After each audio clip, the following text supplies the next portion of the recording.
Franklin Nafigidin a dit que c'est eux qui ont aidé le président de la République, Bassirou Diomaye Faye du Sénégal, et Ousmane Sonko à accéder au pouvoir. Tout en manquant de respect au président ivoirien et au président sénégalais, tout simplement parce que le président, d'après lui, le président sénégalais aurait présenté le président de la Côte d'Ivoire, Alassane Ouattara, comme un facteur de stabilité. Je vais vous faire écouter juste une petite partie et on continue. Critiquer ce qu'il vient de faire. Cela veut dire qu'en fait, le panafricanisme n'est utile que quand on vous aide, vous, à accéder au pouvoir. Mais quand c'est nous, dans les autres pays, où nous avons affaire à des autocrates, le panafricanisme n'est plus valable. C'est quoi cette foutaise de Bassirou Diomaye Faye? Est-ce que sa langue là, il ne pouvait pas la retenir?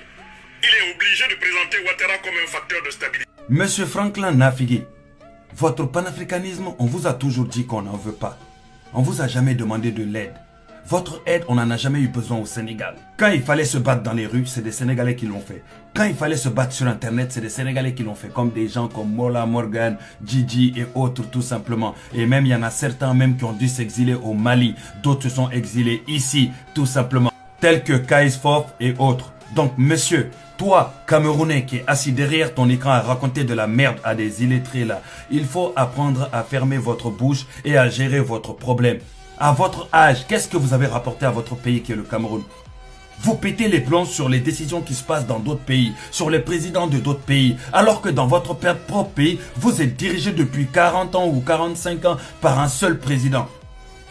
Vous êtes né et grandi et vieilli dans cette dictature-là. Vous n'avez jamais eu le courage de vous battre pour votre pays. Vous, au jour d'aujourd'hui, si vous aviez ne serait-ce qu'un minimum d'intelligence, vous serez ne serait-ce que député dans votre pays. Mais à la retraite, vous êtes caché en Europe ici. Vous vivez en Europe. Et le pire, c'est que même quand on vous enlève votre passeport français, vous commencez à faire des vidéos sur Internet pour pleurer. Et c'est vous qui êtes là en train de vouloir donner des leçons de je ne sais quoi. On vous a dit qu'on a besoin de vous. Le président Diomaye Faye du Sénégal, il fait ce qu'il veut, il dit ce qu'il veut. Celui qui n'est pas content, on s'en fout. On n'a pas besoin de vous. Vous n'avez aucune utilité. Vous ne servez à rien, à part de la propagande, vous ne faites rien. Là où les autres sont en train de bosser, vous faites de la propagande. Depuis la nuit des temps. Voilà pourquoi aujourd'hui, toi, à ton âge, à la retraite, tu es posé sur Internet en train de raconter tes conneries à des illettrés qui, eux, qui n'ont rien d'autre à faire à part passer leur journée à écouter des bêtises de quelqu'un qui n'a rien prouvé dans son propre pays, même dans le village de ses parents. Petit vieux dangadin que tu es là, tu crois que toi, tu as ton mot à dire dans nos décisions au Sénégal? Tu crois que Bassirou Diomaye Faye, c'est ton camarade? Hein? Il y a au moins 10 ans entre toi et Bassirou Diomaye Faye. Va à la retraite. Tes conneries ne nous intéressent pas au Sénégal. Ça marche avec les illettrés qui te suivent.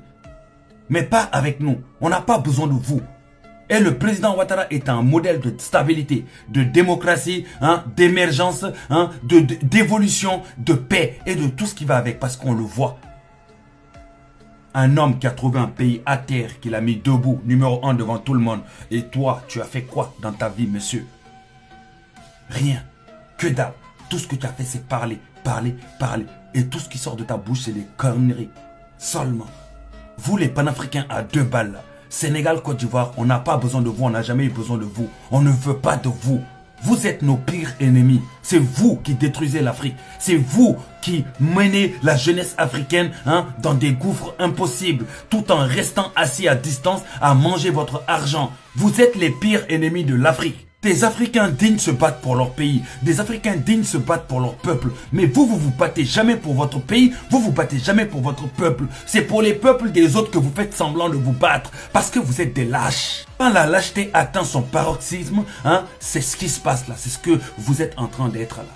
Si vous ne l'avez pas compris, on va vous le dire. Nous, Ivoiriens, Sénégalais, on n'a pas besoin de vos histoires. On n'a pas besoin de votre aide. On n'a pas besoin de rien venant de vous. Occupez-vous de votre pays. Prouvez dans votre pays avant de venir ouvrir votre bouche à essayer de prôner ou d'être des représentants de l'Afrique de je ne sais quoi.